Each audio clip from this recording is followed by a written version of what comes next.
Assalamualaikum warahmatullahi wabarakatuh. Sebelumnya, perkenalkan saya Nesya Aulia dan teman saya Risma Abida Nasution.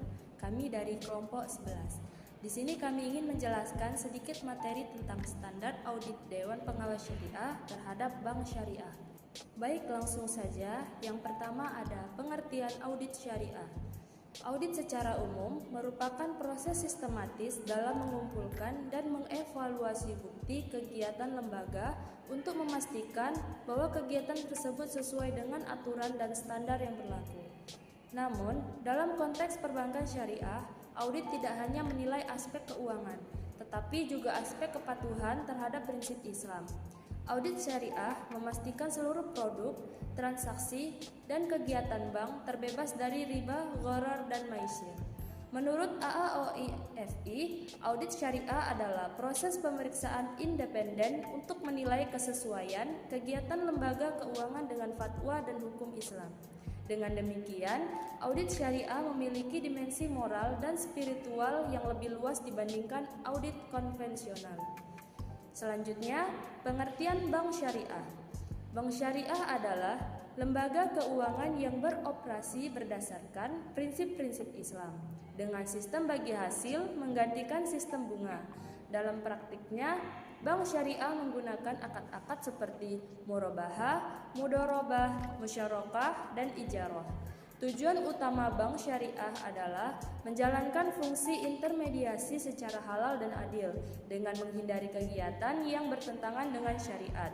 Kehadiran bank syariah menjadi alternatif bagi masyarakat yang ingin memanfaatkan layanan keuangan tanpa terlibat dalam praktik riba dan ketidakpastian. Kemudian, apa saja sih peran dan karakteristik DPS? Nah, Dewan Pengawas Syariah atau DPS merupakan organ penting dalam tata kelola bank syariah. DPS berperan sebagai penjaga kepatuhan syariah, penasihat syariah bagi manajemen, penghubung antara bank dan DSN MUI, serta penyusun laporan pengawasan syariah tahunan. DPS juga harus memiliki karakteristik tertentu, yaitu pertama, independen agar terhindar dari konflik kepentingan. Kedua, kompeten dalam fikih muamalah dan keuangan modern. Yang ketiga, memiliki integritas tinggi. Dan keempat, mampu mempertanggungjawabkan setiap keputusan secara syariah dan hukum. Dengan karakter tersebut, DPS dapat menjaga kredibilitas bank syariah agar tetap beroperasi sesuai nilai-nilai Islam. Selanjutnya ada standar profesi DPS.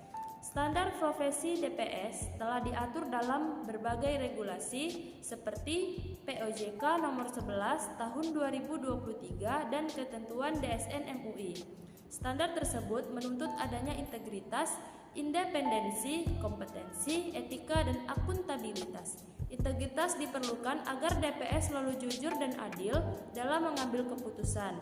Independensi menjamin kebebasan DPS dari intervensi pihak manapun. Kompetensi diperlukan karena DPS harus memahami fikih sekaligus sistem keuangan modern. Etika profesi mengharuskan DPS menjaga kerahasiaan informasi bank. Dan akuntabilitas menuntut setiap keputusan DPS memiliki dasar hukum dan syariah yang jelas. Baik, selanjutnya saya akan melanjutkan materi mengenai standar prosedur audit DPS. Standar prosedur audit DPS terdiri dari 4 tahap utama. Pertama itu tahap perencanaan, di mana DPS menentukan area yang berisiko dan merancang rencana audit. Yang kedua, pelaksanaan audit, yaitu proses pemeriksaan terhadap akad, laporan keuangan, dan sistem operasional bank. Yang ketiga, dokumentasi dan evaluasi, yaitu mencatat semua temuan audit dan membandingkannya dengan standar syariah. Yang keempat, pelaporan, di mana DPS menyusun laporan hasil pengawasan yang berisi opini syariah dan rekomendasi perbaikan.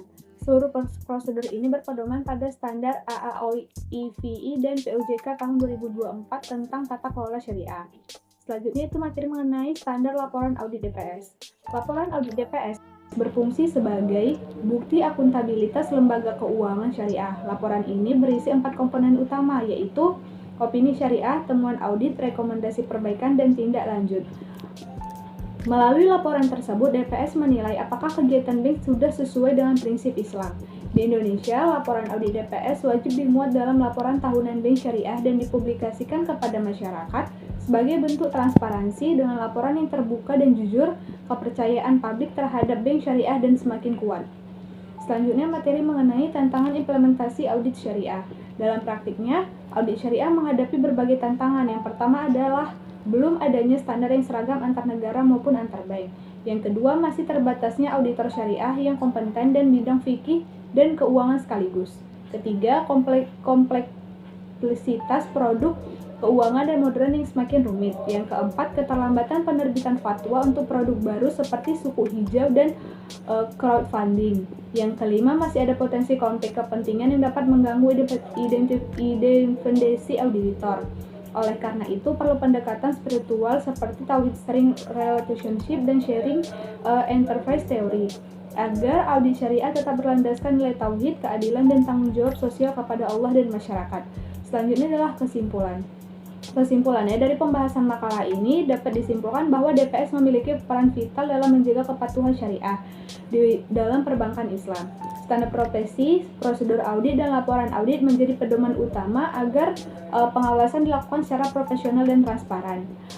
Meskipun menghadapi tantangan dalam kompetensi, independensi, dan standarisasi, DPS tetap menjadi pilar utama dalam menjaga integritas perbankan syariah. Penguatan kapasitas DPS dan konsistensi penerapan regulasi menjadi kunci keberhasilan tata kelola syariah di Indonesia. Sekian materi yang kami paparkan, kurang lebihnya kami mohon maaf. Wabillahi taufiq wal hidayah. Wassalamualaikum warahmatullahi wabarakatuh.